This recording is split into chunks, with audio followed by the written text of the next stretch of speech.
minor poison the whole time and crush people. And of course, he's been great in grand challenges and this bracket tournament. Wings is going to ban Hog Rider against B-Rad, saying, all right, buddy, bring it on. Play your minor. Polar and Tornado. He took Splash Art to the next level. Absolutely. So Wings is in blue along the bottom, B-Rad in red along the top. Furnace is coming out for Wings. Remember, there is no Elixir Collector allowed, and there is no Hog Rider allowed in this matchup. So we saw Hog Rider all 3 games of last match. Gonna sit on the bench this time. Yeah, Wings might be playing Graveyard since there's no Hog Rider. And I think B-Rad is gonna have his either 2.9 or 3.1 minor deck with this Bandit coming in. All right, so yeah, we'll see. The Electro, yeah, I think you're right. This is 2.9 minor poison. Poison comes down to work over the Elixir, or the Electro Wizard. Poison will kill the Electro Wizard, full health. Yeah, so this is going to be a minor poison versus Graveyard matchup. I believe Wings has Graveyard. It looks very similar to the deck that we saw Trainer Luis play earlier. So yeah, I'd believe that as well. All right, so Mega Minion comes down. It looks like B-Rad's going to meet him with minions coming in the middle. And this is where the Furnace is just so good. It's just a great card to play when you don't really have anything else to play. You don't really know what else you're going to put out there. Just put it out there first and let yourself build back up to 10 Elixir. The Furnace will just sit there and keep churning out Fire Spirits over and over again, forcing your opponent to react. Oh, he misses a Fire Spirit, but the tower is able to take it down and clips both Archers. That's really good. Archers cost 3 Elixir. You just pretty much made them ineffective for only a 2 Elixir log while also taking out some Fire Spirits.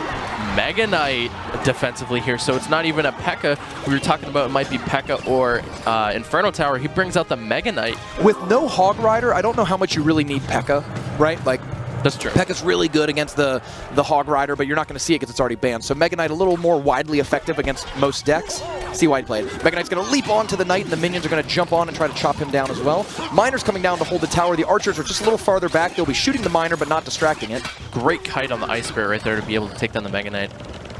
1340 left on Wings' bottom left tower. B-Rad has a slight damage lead right now. Wings has a slight Elixir lead. Yeah, going into double Elixir right here. Furnace is going to come down. Wings is going to try to build up Graveyard pushes here. That's one of the mistakes Trainer Luis made in his match. He only played Graveyard once, so Wings might try to be a little bit more aggressive here.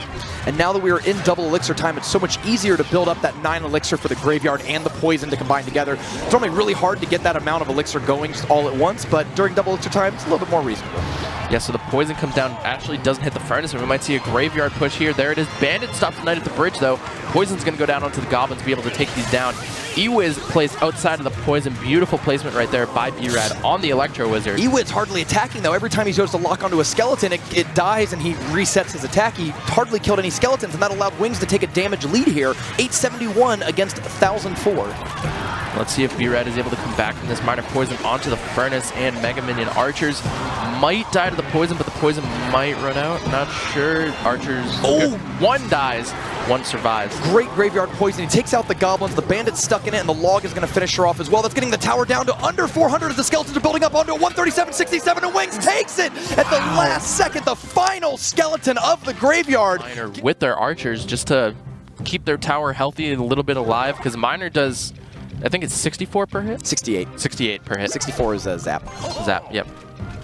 Or maybe it's the reverse. No, I'm messing with you. I'm messing with you. Oh, so here comes the Ice Spirit down the right side along with the Goblin Barrel. The goal here is that the Ice Spirit will distract the tower, but Log's going to come through and clear it all out. Ideally, what Wings was trying to do there was the Ice Spirit distracts the tower, jumps on, freezes the tower, the Goblins land, and then just shred the whole tower up. Expo comes out for B-Rad, and a rocket comes through to hit it. Now that's 6 Elixir for 6 Elixir, almost kills the Expo, but the Expo does get a few hundred points of damage onto the tower before going down. Now, with Pump banned, B-Rad does not have a Rocket bait in his Expo deck.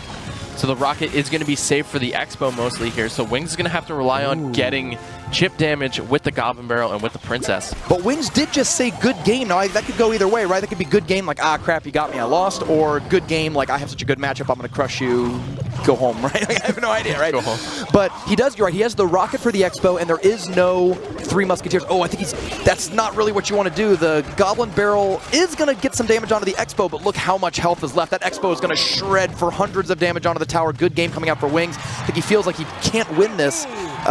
Normally, you just rocket the Expo over and over again, but if B-Rad's deck can cycle faster... Yeah, Wings didn't have the Elixir for it, because right. Wings has to keep up the cycle with B-Rad cycle, but if he can't do that, that Expo is going to lock on for some serious damage if Wings can't defend it. And if you're trying to keep up literally card for card, elixir for elixir, you never actually get to throw that Goblin Barrel on the opponent's tower.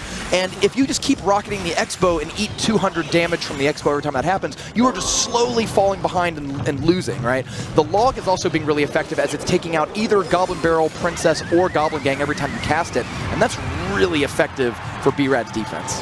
Yeah, B-Rad actually tried to place the Tornado in a placement where no Goblins can get a hit on the tower, but Wings placed the Goblin Barrel off to the side, so a couple stabs got in there, but nothing too severe.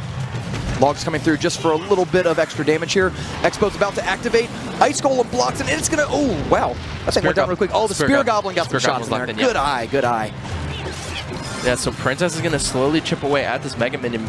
Ice Spirit's going to try to save the Princess here, and it does. Both of these players are really good on defense, but I think B-Rad might sincerely be the best defensive player in North America, which might mean he's the best defensive player in the world. He is so... It is so difficult to get just hundreds of damage on B-Rad's tower. It almost never happens. And so B-Rad here is playing that defensive Expo. Why? Because that last card in his deck is a big spell that he's going to use to start grinding down the tower. He doesn't need to play Expo at the river anymore. He can just take opportune fireballs here and there and finish the game off. It might even be a Rocket. Yeah, I think it's Rocket in this deck with the Ice Wizard. So we'll see. There's the Rocket. Okay, so it's not enough to kill it, but now all he has to do is, let's count the cards. Skeletons come out, Ice Golem comes out. 2 more cards, he's going to have it back in his hand. Tornado, 3rd card. Log, 4th card. He now has Rocket back in his hand. 5 elixir, 6 elixir. Game, B-Rad, tying it up 1-1. We have liftoff. And in sweeps. Yeah. In fact, B-Rad's the only person to sweep him, as you mentioned, but it wasn't Wings. So here we go, Game 3. It would be a huge upset for Wings, the 4 seed, to knock out B-Rad in this matchup. So B-Rad definitely wants to try to put it away and maintain his #1 seed and stay in the winner's bracket. Yeah, and both Princess coming out here, so it's not log bait from B-Rad. No. Oh, he does Goblin Barrel, though. Wait a second. Wings banned Hog Rider. Yeah, now you can see the reaction on both their faces. Wings, Hog Rider was banned for the match, and when he plays it, that means that is an auto forfeit Game 3. Oh no, his own banned card came back to bite him, and B-Rad is going to take Game 3 and advance to the next round. Ouch. That's unfortunate. Yeah, you got to remember your bans. That's exactly what the ban format is so tough on these